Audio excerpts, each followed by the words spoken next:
अल्हम्दुलिल्लाहि रब्बिल आलमीन वस्सलातु वस्सलामु अला सय्यिदिल मुरसलीन अम्मा बअद फ़अऊज़ु बिल्लाहि मिनश शैतानिर रजीम बिस्मिल्लाहिर रहमानिर रहीम अस्सलातु वस्सलामु अलैका या रसूलल्लाह व अला आलिका व अस्हाबिका या हबीबल्लाह अस्सलातु वस्सलामु अलैका या नबीयल्लाह व अला आलिका व अस्हाबिका या नूरल्लाह।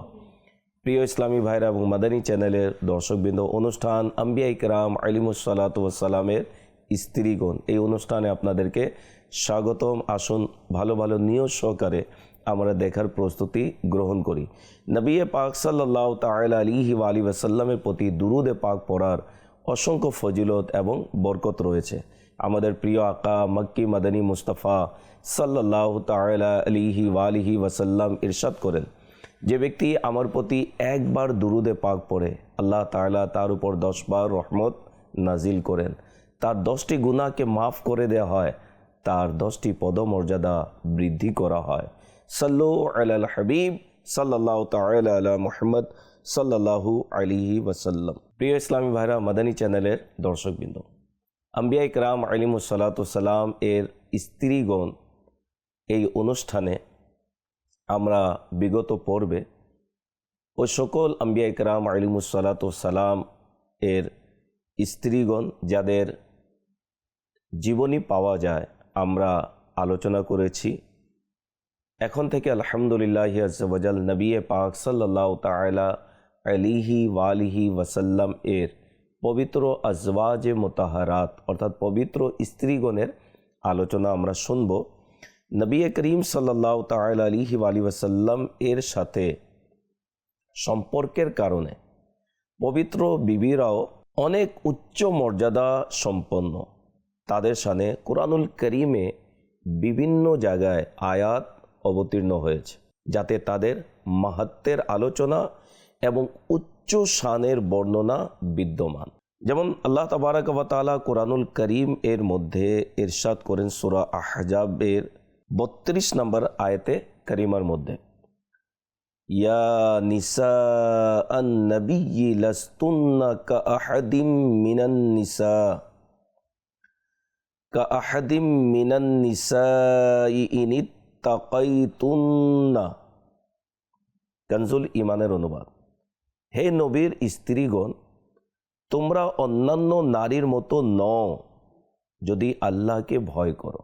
অপর এক জায়গায় আল্লাহ তাবারাক ওয়া তাআলা ইরশাদ করেন সূরা আহজাবের 6 নম্বর আয়াতে, ওয়া আজওয়াজুহু উম্মাহাতুহুম। কানজুল ইমানের অনুবাদ, এবং তার স্ত্রীগণ তাদের অর্থাৎ মুমিনদের মাতা। এক আয়াতে কারিমার মধ্যে আজওয়াজে মুতাহারাত নবী পাক সাল্লাল্লাহু আলাইহি ওয়াসাল্লামের সম্মানিতা স্ত্রীগণদেরকে অন্যান্য স্ত্রীগণের মতো নন, অন্যান্য মহিলাদের মতো নন বলা হয়েছে।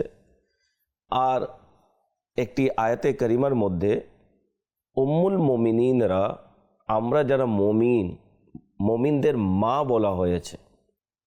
নবী পাক সাল্লাল্লাহু তাআলা আলাইহি ওয়া আলিহি ওয়াসাল্লাম এর পবিত্র স্ত্রীগণ এর সম্পর্কে সিরাতে মুস্তাফাতে লেখা হয়েছে, এটা সকল উম্মতের ঐক্যমত মাসআলা যে প্রিয় নবী সাল্লাল্লাহু আলাইহি সাল্লামের পবিত্র বিবিগণ দুইটি বিষয়ে আসল মায়ের মতোই। একটি হলো যে তাদের সাথে সর্বদার জন্য কারো বিবাহ জায়েজ নেই। দ্বিতীয়টি হলো যে তাদের সম্মান ও আদব সকল উম্মতের উপর তেমনই আবশ্যক যেমন আসল মায়ের, বরং এর চেয়েও বেশি।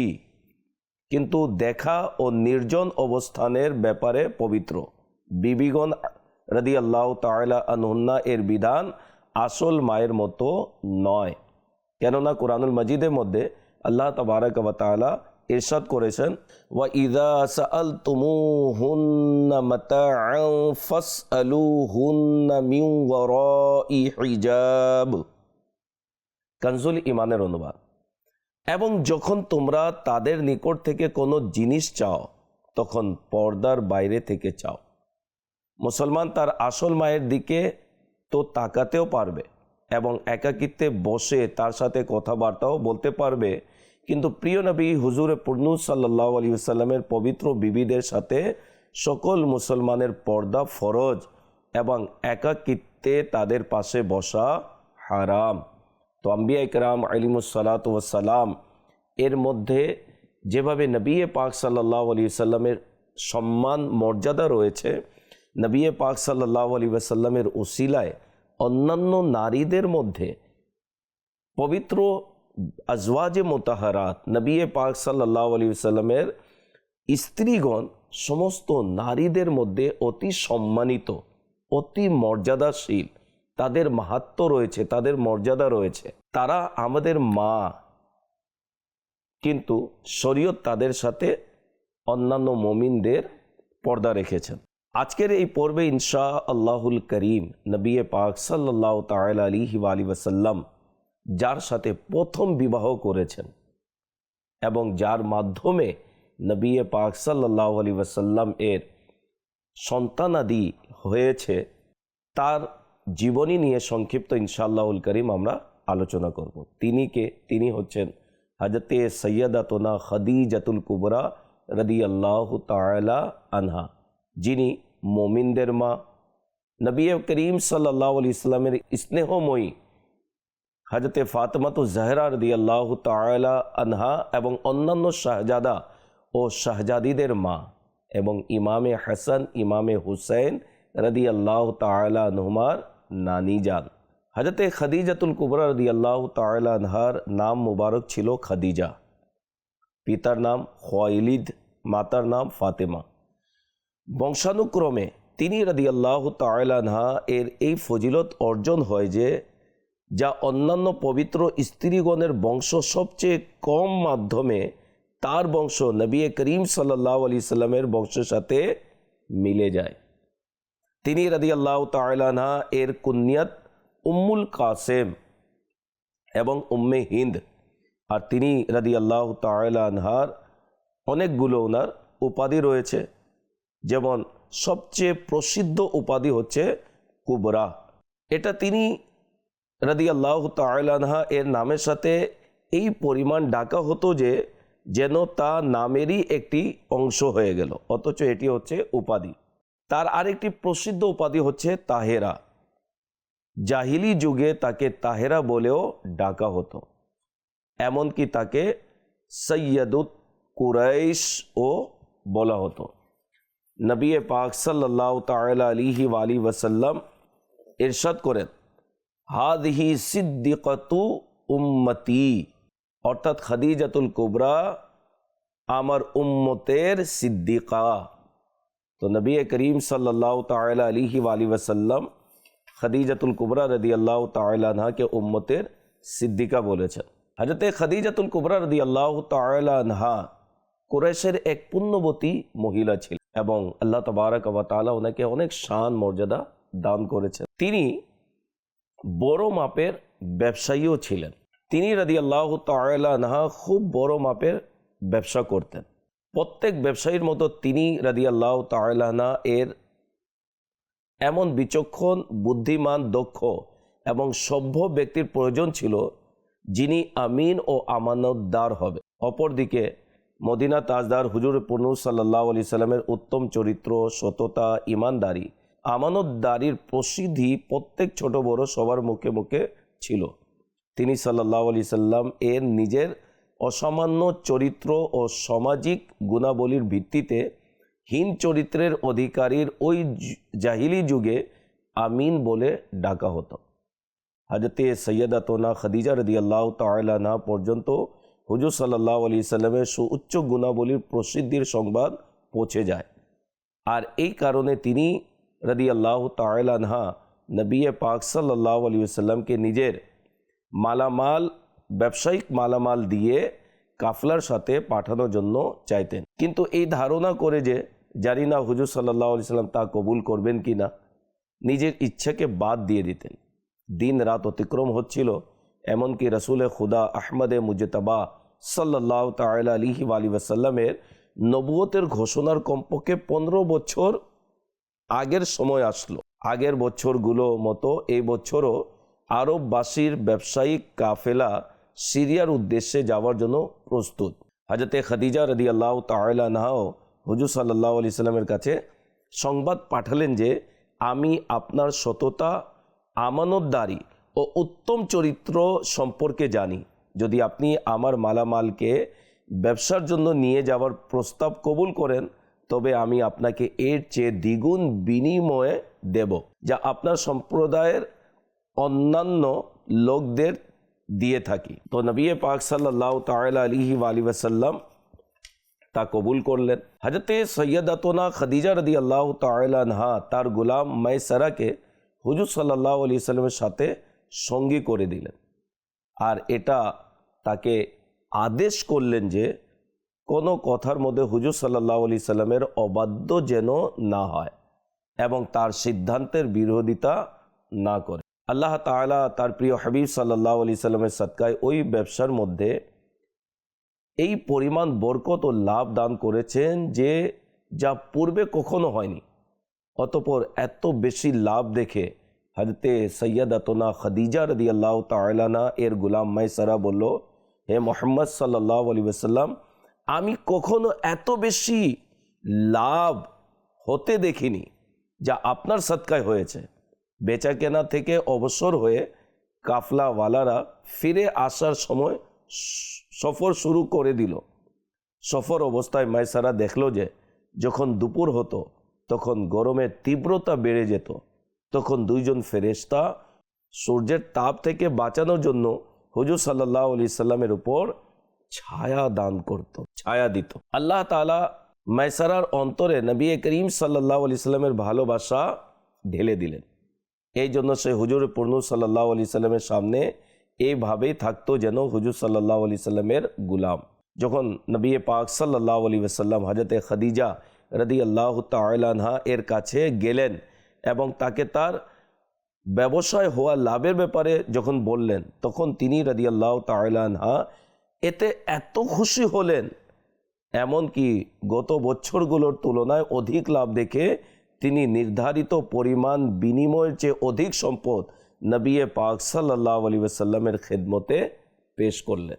নবী পাক সাল্লাল্লাহু তাআলা আলাইহি ওয়াসাল্লাম তিনি খাদিজাতুল কুবরা রাদিয়াল্লাহু তাআলা আনহার ব্যবসায়িক মালামাল বিক্রি করলেন, অধিক মুনাফা হলো, অধিক লাভ আসলো। নবী পাক সাল্লাল্লাহু আলাইহি ওয়াসাল্লাম পরিপূর্ণতা বুঝিয়ে দিলেন। এখানে আমাদের ওই সকল ব্যবসায়ী ইসলামী ভাইরা যারা ব্যবসা করেন কিন্তু দেখা যায় ব্যবসা করতে গিয়ে সততা থাকে না, আমানতদারিতা থাকে না। দেখা যায় যে কারো মালামাল আপনি বিক্রি করলেন এবং বিক্রি করার পর মুনাফাও হলো, লাভও হলো, কিন্তু যার মালামাল নিলেন তাকে দেওয়ার সময় বলে, ভাই আমার লস হয়ে গিয়েছে, আমি যে দাম আপনি বলেছিলেন সেই দাম আমি দিতে পারবো না, কিছু কম রেখে নেন, এরকম আবদার করে থাকে। তো এরকম ব্যবসায়ী যারা রয়েছে তারা কোনোদিন উন্নতি করতে পারবে না। মনে রাখবেন, ব্যবসার মধ্যে সততা থাকা অত্যন্ত জরুরি এবং আমানতদারিতা, এটি তো মুমিনের আলামত বলা হয়েছে।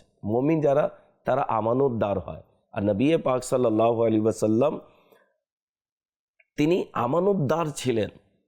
আর হুজুর সাল্লাল্লাহু আলাইহি ওয়াসাল্লাম পুঙ্খানুপুঙ্খানুভাবে খাদিজাতুল কুবরা রাদিয়াল্লাহু তাআলা আনহার ব্যবসায়িক মালামাল বিক্রির পর যা লাভাংশ হয়ে এসেছিল সব কিছু বুঝিয়ে দিলেন। হাদিসে পাকে বর্ণিত রয়েছে, নিঃসন্দেহে সব থেকে পবিত্র উপার্জন হলো ওই ব্যবসায়ীদের যে কথা বলে তো মিথ্যা বলে না, যখন তার কাছে আমানত রাখা হয় তবে তার খেয়ানত করে না, যখন ওয়াদা করে তখন তা ভঙ্গ করে না। স্মরণ রাখবেন, আমানতের মধ্যে খেয়ানত হারাম এবং জাহান্নামে নিয়ে যাওয়ার মতো কাজ। আল্লাহ তাআলা আমাদেরকে আমানতের খেয়ানত থেকে বাঁচার হুকুম দিয়েছেন। যেমন নবম পারার সূরা আনফালের 27 নম্বর আয়াতে করিমার মধ্যে আল্লাহ তাআলা ইরশাদ করেন, কানজুল ইমানের অনুবাদ, হে ইমানদারগণ, আল্লাহ ও রাসূলের সাথে বিশ্বাস ভঙ্গ করো না এবং আপন আমানত সমূহের মধ্যে জেনে শুনে অবিশ্বস্ততা করো না। পঞ্চম পারার সূরা নিসার 58 নম্বর আয়াতের করিমার মধ্যে আল্লাহ তাবারক ওয়া তাআলা আমানত ফিরিয়ে দেওয়ার হুকুম দিয়ে ইরশাদ করেন, ইন্নাল্লাহা ইয়া'মুরুকুম আন তুআদ্দুল আমানাতি ইলা আহলিহা, নিশ্চয় আল্লাহ তোমাদেরকে নির্দেশ দেন যেন আমানত সমূহ যাদের তাদেরকে অর্পণ করো। তো আমানত দার হওয়া অত্যন্ত জরুরি, যা নবী করিম সাল্লাল্লাহু তাআলা আলাইহি ওয়াসাল্লাম এর মাঝে ছিল। হযরতে খাদিজাতুল কুবরা রাদিয়াল্লাহু তাআলা আনহার সাথে নবী পাক সাল্লাল্লাহু আলাইহি ওয়াসাল্লামের বিবাহ কিভাবে হলো, আসুন আমরা শুনি। নবী পাক সাল্লাল্লাহু তাআলা আলাইহি ওয়াসাল্লাম যখন সিরিয়ার সফরে ছিলেন, তখন খাদিজাতুল কুবরা রাদিয়াল্লাহু তাআলা আনহা নবী পাকের খেদমতের জন্য নিজের গোলাম মায়সারাকে দিয়েছিলেন। আর মায়সারাকে তিনি উপদেশও দিয়েছিলেন যে নবী পাক সাল্লাল্লাহু আলাইহি ওয়াসাল্লামের খেয়াল রাখার জন্য, তার কথা মানার জন্য, তার আনুগত্য করার জন্য, বেয়াদবি যেন না হয়, তার কথা এড়িয়ে কোনো কাজ যেন না করে, সব কিছু তিনি উপদেশ দিয়ে নবী পাক সাল্লাল্লাহু আলাইহি ওয়াসাল্লামের সাথে তাকে দিয়ে দিলেন। তো মায়সারা যখন নবী পাক সাল্লাল্লাহু আলাইহি ওয়াসাল্লামের এই সকল মুজিজা সফর চলাকালীন দেখলেন যে ফেরেশতারা প্রচণ্ড গরমের মধ্যে হুজুর সাল্লাল্লাহু আলাইহি সাল্লামকে ছায়া দিয়ে রয়েছে, এবং তিনি এসে যখন খাদিজাতুল কুবরা রাদিয়াল্লাহু তাআলা আনহাকে শেয়ার করলেন, জানালেন, তখন খাদিজাতুল কুবরা রাদিয়াল্লাহু তাআলা আনহা তিনি এই সকল শুনে নবী পাক সাল্লাল্লাহু তাআলা আলাইহি ওয়াসাল্লাম এর প্রতি তিনি বিবাহ করার ব্যাপারে তিনি সম্মতি পোষণ করলেন, এবং নবী পাক সাল্লাল্লাহু তাআলা আলাইহি ওয়াসাল্লাম এর সাথে যেন বিবাহ তার হয়ে যায়, এই বিষয়টি তিনি নিজের অন্তরের মধ্যে রাখলেন। নবী পাক সাল্লাল্লাহু তাআলা আলাইহি ওয়াসাল্লাম একদিন সেই ধারাবাহিকতায় তারা সেখানে একত্রিত হলো। সিরিয়ার এক ব্যক্তি আসলো আর তাদেরকে ডেকে বলল, হে কুরেশ মহিলারা, অতি সত্বর তোমাদের মাঝে একজন নবী প্রকাশিত হবেন, যাকে আহমদ বলা হবে। তোমাদের মধ্যেও যে তার স্ত্রী হওয়ার সৌভাগ্য অর্জন করতে পারে সে যেন অবশ্যই করে। এটা শুনে মহিলারা তাকে পাথর ও কঙ্কর নিক্ষেপ করে খুব মন্দ কথা এবং কঠিন কথা বলেন, কিন্তু হযরতে খাদিজাতুল কুবরা রাদিয়াল্লাহু তাআলা আনহা নীরবতা অবলম্বন করেন আর ওই কথাটি তার মনে সংরক্ষিত করে রাখেন। এরপরে যখন মায়সারা তাকে নিদর্শনগুলোর কথা বলেন যা সে দেখেছে, এবং তিনি রাদিয়াল্লাহু তাআলা আনহা নিজেও দেখেন, এই কারণে তার মনে এই ধারণা সৃষ্টি হলো যে যদি ওই ব্যক্তি সত্য বলে থাকে তবে তিনি এই ব্যক্তিত্ব হবেন। যেমনইভাবে নবী পাক সাল্লাল্লাহু তাআলা আলাইহি ওয়াসাল্লামের চাল চলন ও চরিত্রের প্রতি প্রভাবিত হয়ে হযরতে খাদিজাতুল কুবরা রাদিয়াল্লাহু তাআলা আনহা তার সঙ্গিনী নাফিসা বিনতে মুনিয়াকে তিনি সাল্লাল্লাহু আলাইহি সাল্লামের সম্মতি জানার জন্য পাঠান। হুজুর সাল্লাল্লাহু আলাইহি ওয়াসাল্লামের সম্মতি জানার পর নাফিসা বিনতে মুনিয়া হযরতে খাদিজা রাদিয়াল্লাহু তাআলা আনহা এর কাছে আসেন আর বলতে লাগলেন, মোবারকবাদ, হুজুর সাল্লাল্লাহু আলাইহি সাল্লাম আপনার আবেদন কবুল করে নিয়েছেন। এতে হযরত খাদিজাতুল কুবরা রাদিয়াল্লাহু তাআলা আনহা খুব খুশি হন এবং আনন্দ প্রকাশ করেন। তারপর কাউকে তার চাচা আমর বিন আসাদের কাছে পাঠালেন যেন আকদের সময় তিনি উপস্থিত থাকেন। এদিকে হুজুর সাল্লাল্লাহু আলাইহি সাল্লামও আবু তালেব, হযরতে হামজা রাদিয়াল্লাহু তাআলা আনহু এবং অন্যান্য চাচাদের সাথে এবং হযরতে আবু বকর সিদ্দিক রাদিয়াল্লাহু তাআলা আনহু ও মুদার গোত্রের অন্যান্য নেতৃত্ববৃন্দদের নিয়ে হযরতে খাদিজা রাদিয়াল্লাহু তাআলা আনহা এর ঘরে উপস্থিত হন এবং বিবাহ করেন। এই বিবাহের এই শুভ অনুষ্ঠানটি সৈয়দে আলম নূরে মুজাসসাম সাল্লাল্লাহু আলাইহি সাল্লামের সিরিয়া সফর থেকে প্রত্যাবর্তনের প্রায় 2 মাস 25 দিন পর সংঘটিত হয়। হযরত খাদিজাতুল কুবরা রাদিয়াল্লাহু তাআলা আনহা নবী করিম সাল্লাল্লাহু আলাইহি সাল্লামের স্ত্রী হয়ে কিয়ামত পর্যন্ত সকল মুমিনদের মা অর্থাৎ উম্মুল মুমিনিন হওয়ার সৌভাগ্য অর্জন করেন। সুবহানাল্লাহ। বিয়ের পর হযরতে খাদিজাতুল কুবরা রাদিয়াল্লাহু তাআলা আনহা প্রিয় নবী সাল্লাল্লাহু আলাইহি সাল্লামের কাছে আরজ করলেন, আপনার চাচাকে বলুন যে উট জবে করে যেন লোকদের খাওয়ায়। অতঃপর লোকদেরকে খাবার খাওয়ানোর পর রাসূল আকরাম সাল্লাল্লাহু আলাইহি সাল্লাম তশরিফ আনেন এবং হযরতে খাদিজাতুল কুবরা রাদিয়াল্লাহু তাআলা আনহার সাথে কথাবার্তা বলেন। এর দ্বারা আল্লাহ তাআলা হুজুর সাল্লাল্লাহু আলাইহি সাল্লামকে চোখের শীতলতা প্রদান করেন। তার প্রিয় চাচা আবু তালেব এই বিবাহে খুশি হলেন আর বললেন, আলহামদুলিল্লাহিল্লাযী আযহাবা আন্নাল কারবা ওয়া রাফা'a আন্নাল হুমুম। সকল প্রশংসা ওই সত্তার জন্য যিনি আমাদের থেকে মুসিবত দূর করেছেন এবং আমাদের কাছ থেকে কষ্ট উঠিয়ে নিয়েছেন। এভাবে বিবাহের অনুষ্ঠান সম্পন্ন হলো। তো নবী পাক সাল্লাল্লাহু আলাইহি ওয়াসাল্লাম খাদিজাতুল কুবরা রাদিয়াল্লাহু তাআলা আনহার সাথে বিবাহ করলেন। বিবাহের অনুষ্ঠান সম্পর্কে আমরা জানতে পারলাম যে খাবারের ব্যবস্থা করা হয়েছে। আজকাল দেখা যায় আমরা মুসলমান হওয়া সত্ত্বেও আমাদের বিবাহ অনুষ্ঠানের মধ্যে দেখা যায় যে বিভিন্ন অসামাজিক কার্যকলাপ আমাদের বিবাহের অনুষ্ঠানের মধ্যে সম্পৃক্ত হয়ে গিয়েছে। গান বাজনা, বাদ্যযন্ত্র বাজানো এবং বেপর্দা নারীদেরকে মাযাল্লাহ আস্তাগফিরুল্লাহ পুরুষদের মাঝে নাচানাচি করা, ড্যান্স করা, এই সকল বিষয় আজকে নাউজবিল্লাহ আমাদের মুসলমানদের কালচারের মধ্যে, বিবাহ কালচারের মধ্যে প্রবেশ করেছে, যা শরীয়ত কোনো দিন সম্মতি দেয়নি, অনুমতি দেয়নি, বরং হারাম বলেছে। তো নবী পাক সাল্লাল্লাহু আলাইহি ওয়াসাল্লামের পবিত্র বিবাহ মুবারক যদি আমরা কিতাবাদি স্টাডি করি, এই সকল কার্যকলাপ থেকে মুক্ত ছিল, কোনো শরীয়ত বিরোধী কাজ ছিল না। নবী পাক সাল্লাল্লাহু তাআলা আলাইহি ওয়াসাল্লাম এর পবিত্র বিবাহের সদকায় আমরা যারা বিবাহ করেনি, নিয়ত করুন যে শরীয়ত সম্মত আমরা বিবাহ করব এবং কোনো শরীয়ত বিরোধী কার্যকলাপ আমাদের বিবাহ অনুষ্ঠানে থাকবে না। আল্লাহ আমাদেরকে আমল করার তৌফিক দান করুন। সাল্লু আলাল হাবিব সাল্লাল্লাহু তাআলা আলা মুহাম্মদ সাল্লাল্লাহু আলাইহি ওয়াসাল্লাম। হযরতে খাদিজাতুল কুবরা রাদিয়াল্লাহু তাআলা আনহা নবী পাক সাল্লাল্লাহু আলাইহি সাল্লামের বিবাহে আবদ্ধ হলেন। আল্লাহ তাবারক ওয়া তাআলা তার হাবিবকে খাদিজাতুল কুবরা রাদিয়াল্লাহু তাআলা আনহার মাধ্যমে সমস্ত সন্তান দান করেছেন। 3 শাহজাদা এবং 4 শাহজাদি নবী পাক সাল্লাল্লাহু তাআলা আলাইহি ওয়াসাল্লামের ছিল। আর নবী পাক সাল্লাল্লাহু তাআলা আলাইহি ওয়াসাল্লাম তার মাধ্যমে সন্তান লাভ করেছেন এবং নবী পাক সাল্লাল্লাহু তাআলা আলাইহি ওয়াসাল্লাম এর সম্মানিতা স্ত্রী খাদিজাতুল কুবরা রাদিয়াল্লাহু তাআলা আনহার যে সম্মান মর্যাদা, সুবহানাল্লাহ। সহিহ বুখারী শরীফের হাদিসে পাক হযরতে আবু হুরায়রা রাদিয়াল্লাহু তাআলা আনহু থেকে বর্ণিত, একবার হযরতে সাইয়েদনা জিবরাইল আমিন আলাইহিস সালাতু ওয়াস সালাম নবী করিম সাল্লাল্লাহু আলাইহি ওয়াসাল্লামের পবিত্র দরবারে উপস্থিত হয়ে আরজ করলেন, ইয়া রাসূলুল্লাহ সাল্লাল্লাহু আলাইহি সাল্লাম, এই যে খাদিজা আপনার নিকট আসতেছে, তার কাছে বাসন রয়েছে যেটাতে খাবার আছে।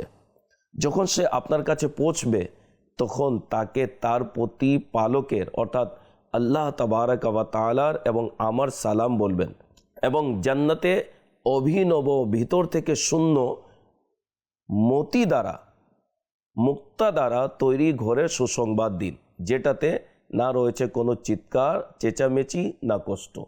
আল্লাহ তাবারক ওয়া তাআলা খাদিজাতুল কুবরা রাদিয়াল্লাহু তাআলা আনহাকে সালাম পাঠালেন, জিবরাইল আমিন সালাম দিলেন এবং জান্নাতের সুসংবাদ দিলেন যে জান্নাতে আল্লাহ তাবারক ওয়া তাআলা তার জন্য ঘর তৈরি করে রেখেছেন, মণিমুক্তা দ্বারা তৈরি করা, এবং যেটাতে কোনো চিৎকার নেই, চেঁচামেচি নেই, কোনো কষ্ট নেই। সুবহানাল্লাহ। যখন খাদিজাতুল কুবরা রাদিয়াল্লাহু তাআলা আনহাকে জানানো হলো, তখন খাদিজাতুল কুবরা রাদিয়াল্লাহু তাআলা আনহা জবাবে তিনি বললেন, ইন্নাল্লাহা হুয়াস সালাম ওয়া আলা জিবরিল আসসালামু ওয়া আলাইকাস সালামু ওয়া রাহমাতুল্লাহি ওয়া বারাকাতুহু। আল্লাহ তাআলা সালাম, নিরাপত্তা প্রদানকারী, এবং হযরতে জিবরাইল এবং আপনার উপর শান্তি বর্ষিত হোক, আল্লাহ তাআলার রহমত ও বরকত অবতীর্ণ হোক। সুবহানাল্লাহ। আলা হযরত রাহমাতুল্লাহি তাআলা আলাইহি খাদিজাতুল কুবরা রাদিয়াল্লাহু তাআলা আনহা শান মর্যাদা বয়ান করতে গিয়ে তিনি বলেন, सीमा पहली माँ कहफे अमनो अमा हक गुजारे रफ़ाक़त पे लाखों सलाम, अर्श से जिस पे तस्लीम नाजिल हुई उस सराए सलामत पे लाखों सलाम, मंजिलुम मिन कसब ला नसब ला सखब, ऐसे कुश्क की जीनत पे लाखों सलाम। खदीजतुल कुबरा रदियल्लाहु ताला अन्हा नबी पाक सल्लल्लाहु ताला अलैहि वसल्लम के अत्यंत भालोबासतें এবং হুজুর সাল্লাল্লাহু আলাইহি ওয়াসাল্লামকে মন প্রাণ দিয়ে খিদমত করেছেন। যখন নবী পাক সাল্লাল্লাহু আলাইহি ওয়াসাল্লাম হেরা গুহায় ছিলেন, তখন খাদিজাতুল কুবরা রাদিয়াল্লাহু তাআলা আনহা প্রতিদিন সে পাহাড়ের চূড়ায় উঠে নবী পাক সাল্লাল্লাহু আলাইহি ওয়াসাল্লামের জন্য খাবার নিয়ে যেতেন, হুজুর সাল্লাল্লাহু আলাইহি ওয়াসাল্লামের খিদমত করতেন, হুজুর সাল্লাল্লাহু আলাইহি ওয়াসাল্লামের আনুগত্য করতেন এবং ভালোবাসতেন। নবী পাক সাল্লাল্লাহু আলাইহি ওয়াসাল্লামও তাকে অত্যন্ত ভালোবাসতেন। খাদিজাতুল কুবরা রাদিয়াল্লাহু তাআলা আনহা যতদিন জীবিত ছিলেন, হুজুর সাল্লাল্লাহু আলাইহি ওয়াসাল্লাম কারোর সাথে দ্বিতীয় বিবাহ তিনি করেননি।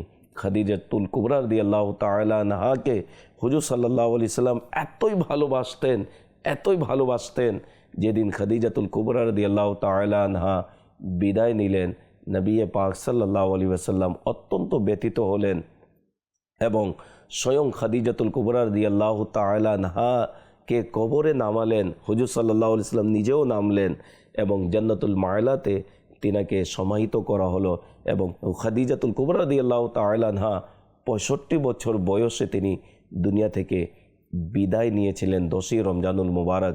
এবং নবী পাক সাল্লাল্লাহু আলাইহি ওয়াসাল্লাম তাকে এতই ভালোবাসতেন যে যখনই নবী পাক সাল্লাল্লাহু আলাইহি ওয়াসাল্লাম এর ঘরে কোনো কিছু রান্না হতো, নবী পাক সাল্লাল্লাহু আলাইহি ওয়াসাল্লাম খাদিজাতুল কুবরা রাদিয়াল্লাহু তাআলা আনহার বান্ধবীদেরকে পাঠাতেন, যে তারা হচ্ছে খাদিজাতুল কুবরার বান্ধবী, তাদেরকে উপহার পাঠাতেন। সুবহানাল্লাহ। প্রিয় ইসলামী ভাইরা, মাদানী চ্যানেলের দর্শকবৃন্দ, স্বামী এবং স্ত্রীর মাঝে কীরূপ ভালোবাসা হওয়া উচিত, হুজুর সাল্লাল্লাহু আলাইহি ওয়াসাল্লামের জীবনী স্টাডি করলে, উম্মাহাতুল মুমিনিনদের জীবনী স্টাডি করলে সেটি জানা যায়। এবং এদের পদাঙ্ক যদি আমরা অনুসরণ করি, ইনশাআল্লাহুল করিম দাম্পত্য জীবন আমাদের সুখময় হবে।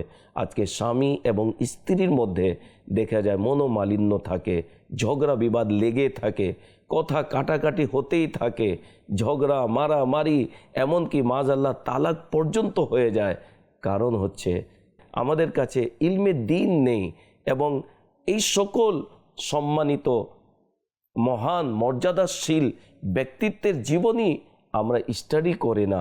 নবী পাক সাল্লাল্লাহু আলাইহি ওয়াসাল্লাম এর পবিত্র বিবিগণের জীবনী যদি স্টাডি আমাদের ইসলামী বোনেরা যদি করে, আর ইসলামী ভাইরা নবী পাক সাল্লাল্লাহু আলাইহি ওয়াসাল্লামের সিরাতকে যদি স্টাডি করে, আশা রাখি অনেক কিছু শিখার, জানার, বুঝার এবং আমল করার উৎসাহ আমাদের মাঝে আসবে।